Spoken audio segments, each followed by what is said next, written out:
Great to see you. How are you? I met Luis at our headquarters in Washington, D.C. He teaches economics at the Center for Latin American Studies in the School of Foreign Service at Georgetown University. There are two phases that you can look at the pandemic in Latin America. The first phase was terrible. Indeed, countries were not prepared, like any other country. But in addition, the Latin American countries have, most of them, health systems that were not prepared for these kind of events. And of course, the number of deaths and the number of COVID cases were extremely high. But as time passed, I think that most countries managed to purchase vaccines, and now is one of the regions with the highest level of vaccination. Let's say Chile or Uruguay, they have much higher level of vaccination compared, let's say, to the US, much higher. Or even Ecuador, which is a very small country. It's above the US in terms of the proportion of the population which is vaccinated. Luis Jacome served as president of the Central Bank of Ecuador until 1999. After that, he joined the Central Banking Division of the International Monetary Fund here in Washington. You look at countries that did not perform well. I'm thinking of places like Peru, 200,000 deaths in a population of less than 33 million. It's ranked very high as far as the number of deaths per capita. And then you also look at the number of orphans in that country, also extraordinarily high. Peru is kind of a puzzle. It's a puzzle because it was the best performer in terms of economic growth in South America before the pandemic. They also built important economic institutions. I mean, you have a very strong central bank. You have fiscal rules in place which are respected and that gave rise to a model of economic stability and growth in Peru.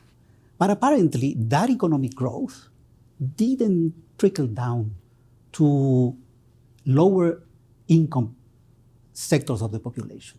For countries like Peru or Bolivia or Central American countries, it takes time to make progress because these are countries with large segments of the population that are really poor without basic infrastructure in terms of health, of education. So it will take time. Brazil, of course, was in the headlines for all the wrong reasons as well. Hundreds of thousands of deaths, I think 650,000. Also, ranking very high in terms of how many people died. Brazil is a country where you have, on the one hand, a very prepared elite, but you also have a vast segments of the population which are very poor, where the government cannot reach those neighborhoods, let's say in Rio de Janeiro. So it's a very precarious economy in that sense. It's already a country that for many years have been lagging behind other countries in Latin America in terms of economic growth. They have all sorts of major economic problems. And I think that some progress that they made in terms of reducing poverty were not enough to cope with this situation. It's so interesting because looking at China and the economic growth there and how it lifted so many people out of poverty, I think about the reverse of what the pandemic has done. It's kind of leveled so many economies, and you see people who maybe were starting to struggle make their way out of poverty, probably sinking back down, and others as well.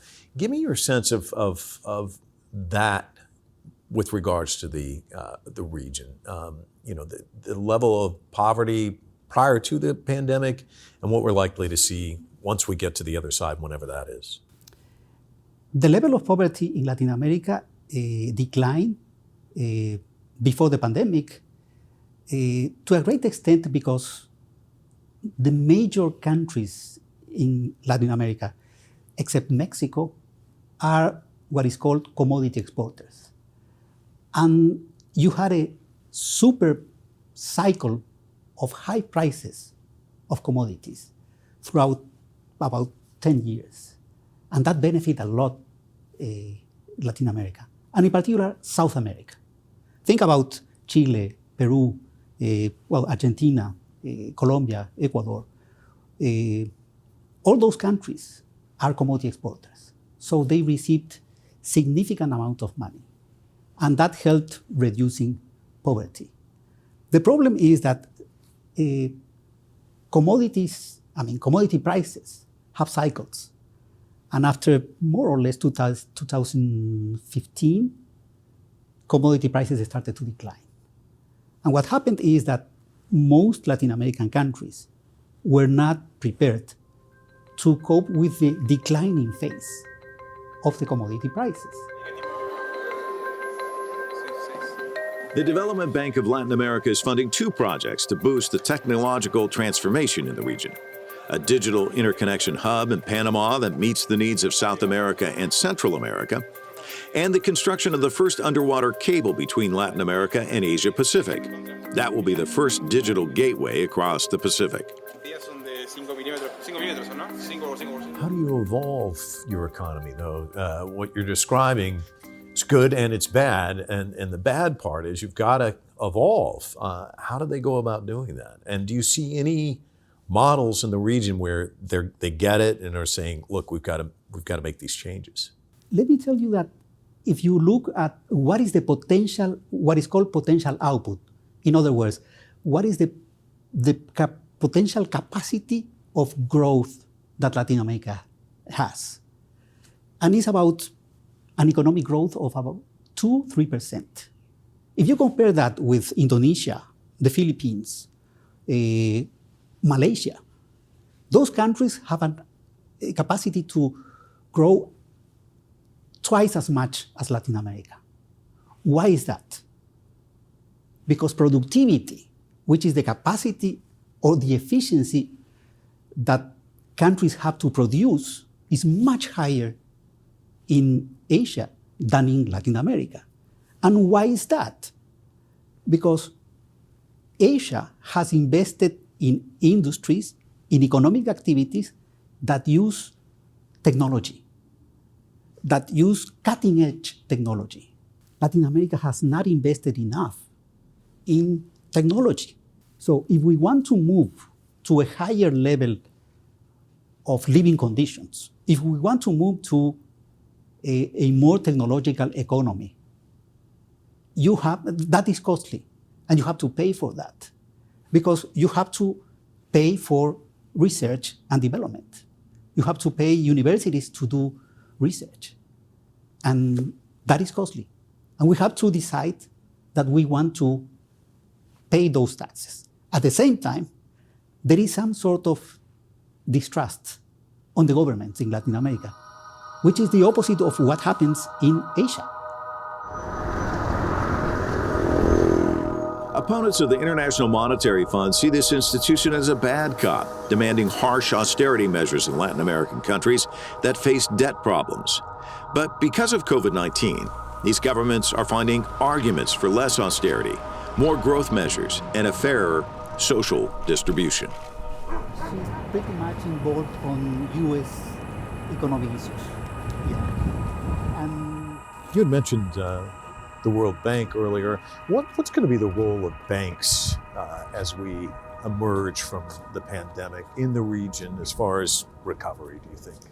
Well, they have to play providing credits under the conditions that they provide, which is lower interest rates, and which are associated to, in the case of the World Bank, with social programs, with infrastructure, and when it comes to the IMF, with maintaining macroeconomic stability. So they have a very important role to play. Can they drive this digital revolution that you're talking about? I think that they have room for that, and they should push for that, definitely, yes. Similarly, they should push for more environmental friendly projects in the region. I think these are areas in which the World Bank will need to push farther in the next few years. I mean, environment, innovation in Latin America. Of course, other social issues like gender issues, but rule of law, push for these kind of projects as well. And they can be difference makers. Yes, and I think that something that has to happen is that the division of labor between the IMF and the World Bank has to be clearer. The IMF should be involved on macroeconomic issues, but the World Bank should be involved more on microeconomic issues, meaning infrastructure, environment, poverty, gender, women issues. Over the last 2 decades, Latin America has made huge efforts to improve education. Investment in the sector has jumped from 3.6% to 5.3% of the gross domestic product, or GDP. The percentage of adolescents who finish primary school has reached 90%. Well, I think of COVID, the pandemic, is sort of like a comet with a long, long tail off into the distance, because when you think about education and the capacity to educate in the midst of a pandemic, I mean, the kids have to do it remotely, as we know here in the United States. And I think of the region, and I think of all the kids who don't have access to devices, let alone good internet connection. What is the long-term damage of that as we look forward to, the economy in the region in the years ahead? Well, I think that we don't have yet a good idea of how damaging this pandemic has been in terms of the negative impact on the education of, in particular, of children.